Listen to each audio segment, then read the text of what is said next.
Hey, what's up guys? I'm Josh. Today we have 3 audiophile systems at literally every single price point. I want to talk about 3 main ones, their alternatives, their advantages, and why I chose what I chose.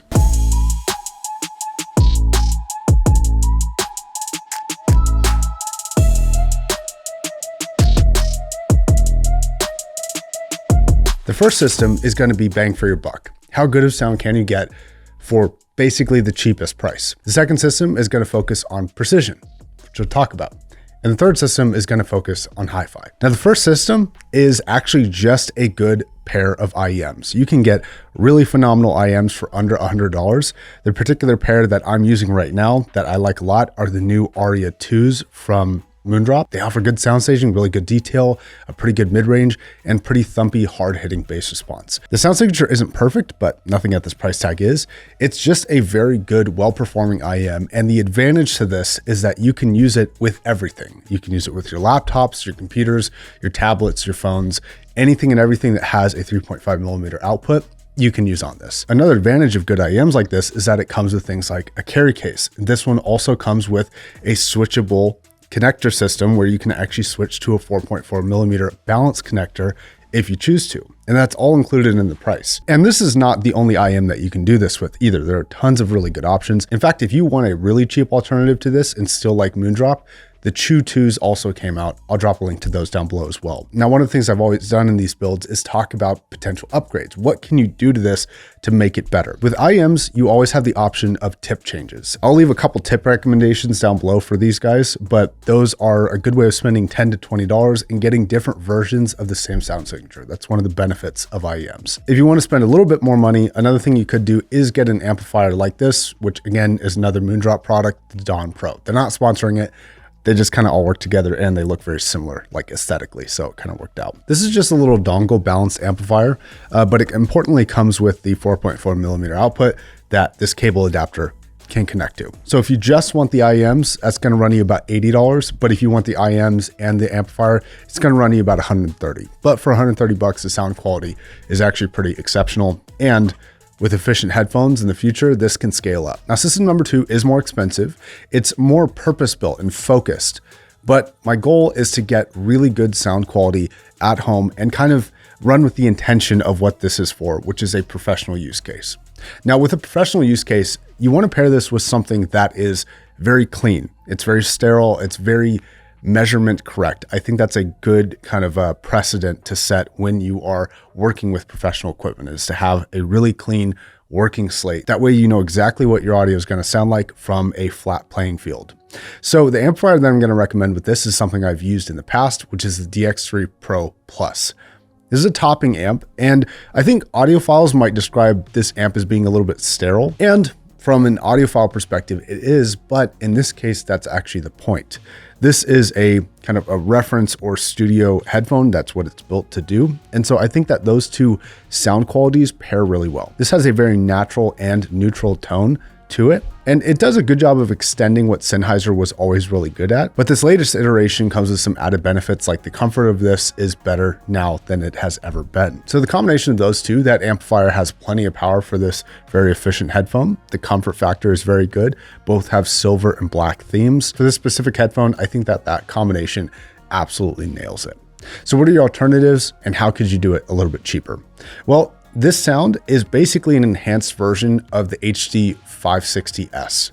That headphone is under $200 and sounds remarkably similar to this, just with a little bit less in certain areas. But for being less than half the price tag, that's a really good compromise, honestly. And that headphone also doesn't need a ton of amplifier power to really sound good. So it's going to sound great off of most equipment. But if you're intending it for professional use case, I'd probably stick with something a little bit on the cleaner side of tonality. Now, if you are in a studio, I think the upgrade to this is going to be the DT1990 Pro. This headphone alone comes in over $500. This is also a little bit harder to drive, so you will want a little bit better of an amplifier, though that DX3 Pro could definitely handle this. And this is a very different tuning, but ultimately you just hear more information with this headphone. This is more of a natural focus tuning, whereas this is more V-shaped. And I know that V-shape may not sound like good for studio use, but there are some advantages to how this does V-shape.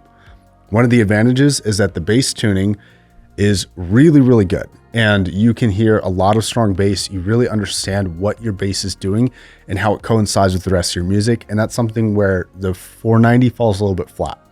You don't always hear the real power that you're putting into bass because it just can't display it as well as a headphone like this one. Now, on the other end of that V, when it comes to the treble response, this has some big advantages over the 490 for information specifically. When it comes to sound staging, this is much wider. When it comes to details, this is much more detailed. Actually, comparing this to the 490 even seems a little bit glassy, but the 1990 is very, very, very fast. Some people might have issues with the treble response from a listening perspective. It does have a little bit hotter S's and T's than the 490 does, so the sibilance factor is going to be a thing occasionally on the 1990. And your listening tuning preference might be not towards this or not towards that. But one thing that anybody who's listened to both these headphones will pretty much agree on is that you can just simply hear more stuff.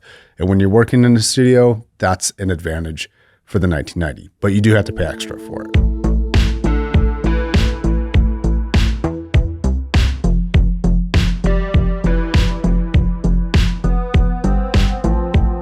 Okay, now this is the high-end system. This is the one that is focused on hi-fi and purely listening enjoyment. Doesn't care about technicality, doesn't care about being bang for your buck, doesn't care about being a good studio reference. It just needs to sound awesome.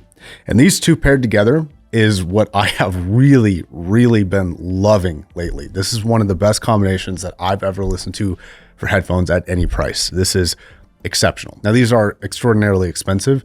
This is about $800 and this is about $3,000. But as covered in the Empyrean 2's review, this is one of, if not the best headphone that exists today. It is exceptional in every area of sound, from detail retrieval, tonality, bass response, transients, everything you would look at for a headphone. While this is not perfect, because no headphone is, it's getting pretty close to that level. It's one of the best attempts of any company so far at making a headphone.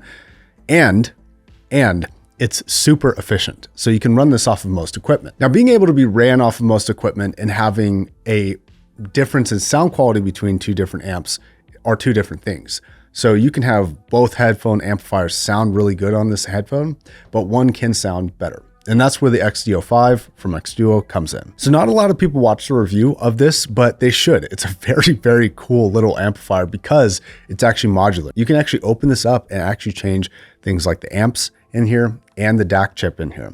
It's very cool. But on top of that, this is a mobile battery powered amplifier, but it should be seen as a desktop full DAC and amplifier because it's got about as much power as those, and it sounds as good, if not better, than a lot of desktop equipment. Whatever tuning they did with this thing gives this a very, very holographic and solid sound. Everything from the bass response to the treble response sounds incredibly detailed and tactile, but it's not on top of you. It kind of gives it a little bit more presentation and depth to the soundstage, which is something that even my A70 Pro and my WA7 can't do quite as well as this does. This amplifier doesn't do that with every headphone that I have here, but with this specific pairing, it's just like magical for some reason. I love this combo. This might be my favorite combo that I currently have here. Now, I offer something called a split cable over on PeriApp's website. I would always recommend that you pick those up if you want to. They're very cool. They have like a disconnection system that makes switching headphones very, very easy. And I say that just so that you know that I come from this as a biased perspective.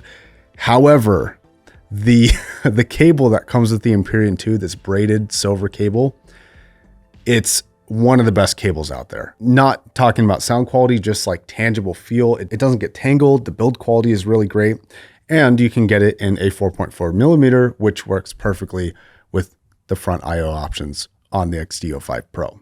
So if you were to get these two, which would run you with taxes right about $4,000, so not cheap, I don't think you'd be upset. It's very, very good. Now, if you want to save some money here, I would recommend a different system, and we're going to stick with the same brands. So with XDuo, I actually really like the Pokey 2. It came with like bass and treble adjustments, which is really cool on a little mobile amplifier like that one, just smaller.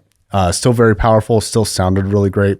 Had sort of a warmer leaning tilt, which I thought was really awesome. And for the headphone, if we're going to stick with Meze, I would get the much more affordable 109 Pro, which is about $800. Those two combined will run you a fraction of the price of this system, and they'll get you pretty far down this road of really good quality sound. The 109 Pro is one of the best headphones under $1,000, and I really like that Pokey too. Not a lot of people talk about it because it's got some strange looks, but I think the sound quality was there. Now, in terms of upgrading from here, it's kind of hard to say. I don't think that even if you go up in costs, I don't necessarily think that there's a clear, significantly better headphone than the Empyrean 2 outside of just personal preference. But technicality wise, I think this is very good. The Diana MR is an equivalent price tag, also very good, especially with the suede pads. And I mean, I guess you could always go way up in cost in terms of amplifier. That WA23, which was like $9,000, was very good with the Empyrean 2 as well. But I might actually pick the XD05 just for ease of use and because I don't have to buy a separate DAC, and it just sounded really awesome. So you could upgrade if you needed to, but I think that the performance here is pretty much capped out in terms of actual sound quality to your ears. So if you're looking for an end gain system, that one might be what I'd recommend. So those are just going to be some options in terms of the mid-range options like the 490 and the DT1990 Pro. That is a price tag where you have so many potentials. You have everything from the Edition XS from Hyphaman and the Sundara. You have higher end headphones like the LCD2. You have tons of options like the 109 Pro, tons of different amplifier options for that price tag. And the same thing exists for our IEM option today. You have significantly cheaper options like the Chu 2. You also have higher end options that are like $100, $150, $200 that are all really, really good and don't require a lot of equipment to sound great. So you just have loads of options for all these. These are just a couple of selections that I picked today, and I wanted to talk about why I picked them and why you might like them. All right, I'll see you guys next time. Links are in the description down below to everything I mentioned. See you guys.